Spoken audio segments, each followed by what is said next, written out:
عليكم ورحمة الله تعالى وبركاته. كنتمنى ان شاء الله تكونوا بخير وعلى خير. مرحبا بكم في قناتي روعة المذاق بدون جلوتين سون جلوتين.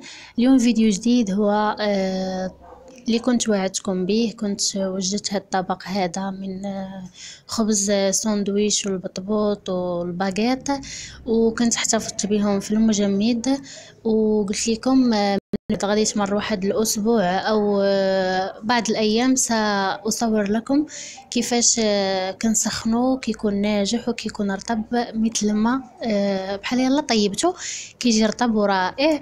مهم بالنسبه للناس اللي كيكتبوا لي كيجينا الخبز قاصح كدوز يوم كامل صافي كيولي قاصح، هذا امر عادي لان الخبز بدون جلوتين يعني خالي من الجلوتين. المهم مباشره من بعد ما كطيبوا الخبز كيف ما كتشاهدوا معايا كنديروه في البلاستيك الغذائي او الثوب، وكنحتفظوا به في المجمد المده اللي بغيتو، والساعه اللي غادي تحتاجوه بغيتو تاكلوه او لا تفطروا به كتسخنوا كيف غادي تشاهدوا معايا في هذا الفيديو هذه. ونفس الخبز يعني نفس الخبز درت به لي سندويشات اللي غتشوفوهم معايا كيف ما كتشاهدوا معايا. الحرار كيف ما قالوا بعض الاخوات، وهذا امر عادي. انا جبدته ترخف شويه ماشي كنسخن فيه، خليته ترخف شويه عاد غادي نسخنو كيف ما كتشوفوا. كذلك الخبز الهمبرغر حتى هو قاصح، هو كاع ما متلج غير مرخوف شوي لان 4 ساعات. كنديرو في آلة ديال البانيني وكنسد عليه وكنخليه يسخن. كيف ما كتشاهدوا من بعد ما سخن كيولي رطب، يعني كيولي رطب بحال يلاه طيبناه، وهذا لا يشكل مشكل. الخبز فقط تحتفظوا به في المجمد ومن بعد. مهم الخبز فاش كديروه في المجمد راه كيكون من بعد ما كتسخنوه في آلة البانيني كيكون رطب بزاف بحال يلاه طيبتوه. المهم انا غادي ندير نعمر هذا الخبز، هذا الخبز الباغيت وكذلك الخبز الهمبرغر، وغادي نعمره بالكاشير اللي كنت نزلت لكم. المهم بالنسبه للحشوه راه كتبقى على حسب الاختيار، وغنعمره بالجبن مربع ديال السندويشات وكذلك الكفته ديال الحوت. المهم هذا حشوه بسيطه وكتبقى على حسب اختيار الحشوه، كتبقى على حسب الاختيار. هذا كذلك خبز رطب يعني رطب بزاف أسبوع كامل.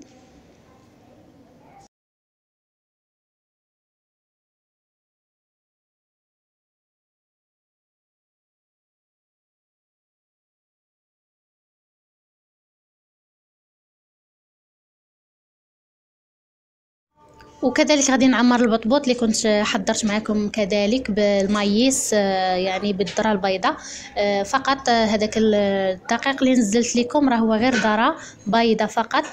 ان شاء الله غادي نجيب الذره البيضاء وغادي نطحنها مزيان، وغادي نصوب بها نفس الوصفه ونشاركهم بها ان شاء الله باش تشوفوا النتيجه.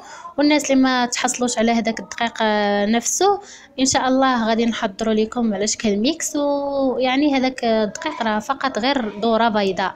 مهم هذا خبز الباغيت حتى هو كيكون رطب، يعني كيف ما كتشاهدوا انا ما زربتش الفيديو باش تشوفوا النتيجه باش تشوفوا رطوبه الخبز، يعني الخبز كيكون رطب لا ما تحتاجوا يعني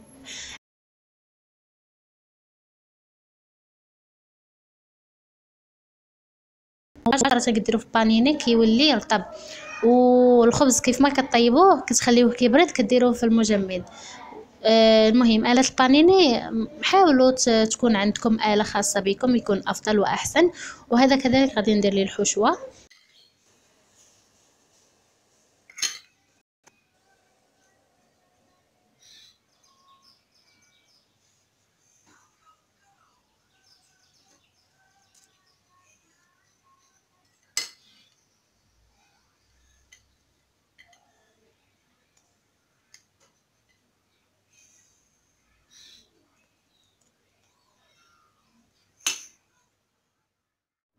وهذه هي التشكيله ديال الخبز الباغيت وخبز الهمبرغر والبطبوط اللي كنت حضرت معكم من بعد ما خليت الخبز في المجمد وسخنته في آلة البانيني. كيف ما شاهدتوا معايا الخبز كيكون رطب.